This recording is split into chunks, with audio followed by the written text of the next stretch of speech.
monde. Alors aujourd'hui, je suis de retour et aujourd'hui, je vais vous présenter 10 livres, 10 livres à lire au courant d'une vie, mais étant donné qu'on est durant le mois d'Histoire des Noirs, alors je vais vous présenter 10 livres que j'ai lus puis que j'ai adorés. En fait, ces livres-là, ce sont des livres que j'ai lus soit l'année dernière ou soit au début de cette année, mais ce sont des livres que j'ai aimés, que je relis et que je relis tout le temps. Alors, ça va comme suit, les livres sont juste là. Alors, restez branchés. Et Claire, cette liste est pour toi. Qui est Claire? Claire est une vendeuse de la librairie Hugelion.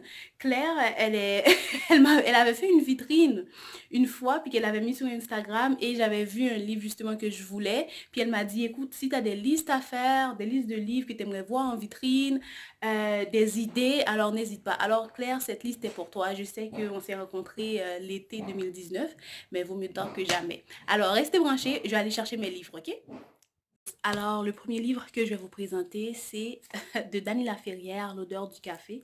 Alors, vous voyez, ce livre a toute une histoire. C'est un livre que j'adore. En fait, c'est un de mes premiers livres de Dany Laferrière. Pourquoi vous devriez le lire absolument? Parce que tout simplement, on voit un Dany qui a une relation avec sa grand-mère. Dans le livre, il parle beaucoup de sa grand-mère et il parle aussi de d'où il vient, en fait, en Haïti et tout.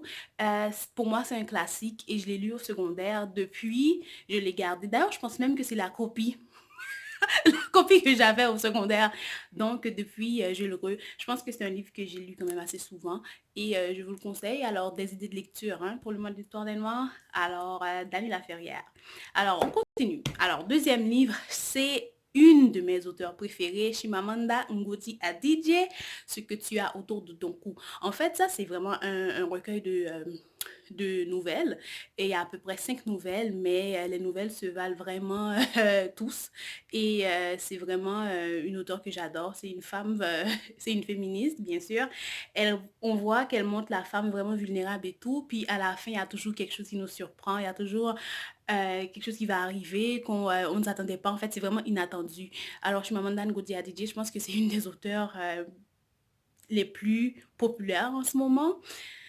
Et certaines personnes la trouvent un peu commerciale, mais bon, ok, bon, c'est le monde d'Histoire des Noirs. Alors, si vous voulez connaître une nouvelle auteure, alors je vous conseille Chimamanda Ngozi Adichie, qui est une de mes auteurs préférées.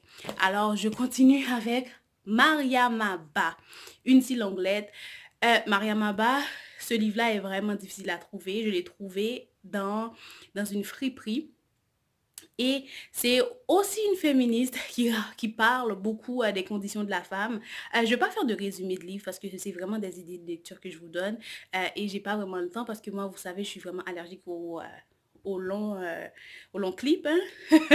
Et surtout que je tiens mon téléphone puis que je commence à avoir mal au bras. Alors donc c'est ça, Mariam Abba, une si longue lettre, c'est en fait une lettre où est-ce qu'elle raconte tout ce qui se passe.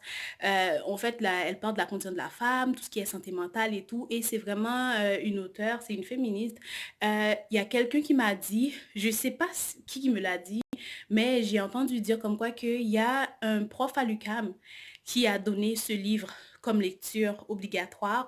Donc, c'est vraiment un livre à lire absolument au courant d'une vie, vraiment intéressant. Alors, quatrième livre, Dans la peau de noir. Dans la peau de noir de G. H. Griffin.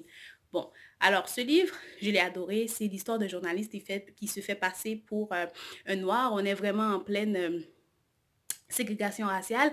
Il se fait passer pour un noir pour essayer de comprendre la vie des noirs. Puis personnellement, j'ai adoré le livre, mais la seule critique que j'ai, je pense pas qu'on est obligé de se faire passer pour un noir pour comprendre la vie des noirs, même en 2020. On n'est pas obligé, on a juste à être attentif puis à regarder, à suivre qu'est-ce qui se passe à la télé, même dans la vie de tous les jours. Mais bon, c'est un classique, j'ai bien aimé. Alors, c'est ça, c'est Dans la peau de noir de G.H. Griffin. J'espère que j'ai pas massacré son nom. Avec Joséphine Baker par Jacques Pessis. Écoute, j'adore Joséphine Baker, c'est une de mes danseuses préférées.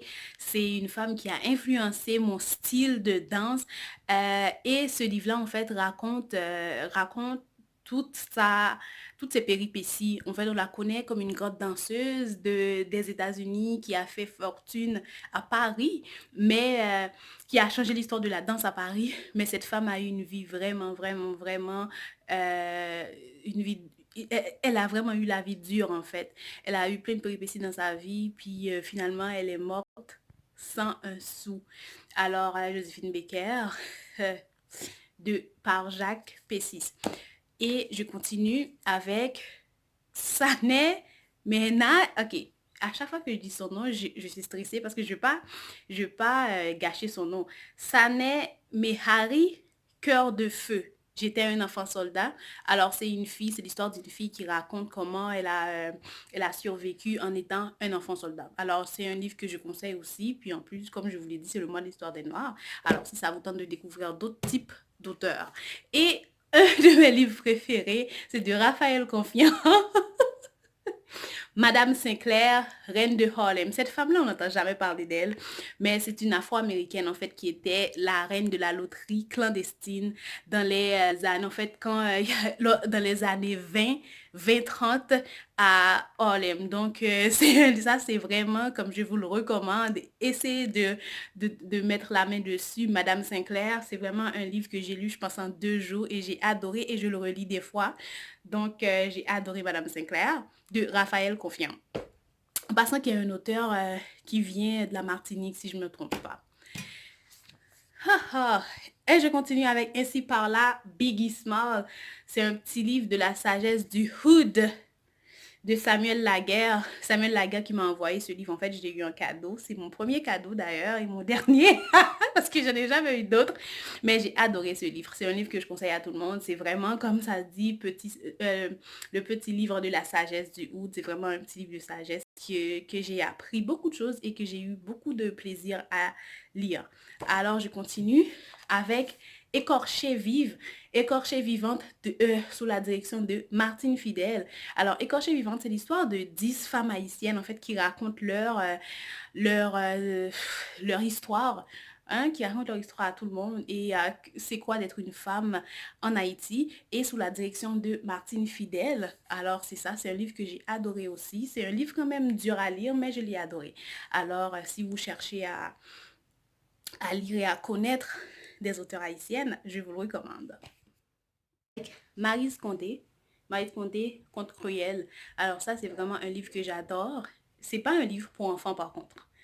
Mais c'est un livre que j'adore lire pour plusieurs raisons. Parce que Maryse Condé est en fait d'originaire de la Guadeloupe et on voit la distinction entre, en fait, on voit la différence entre les contes guadeloupéens et les contes haïtiens.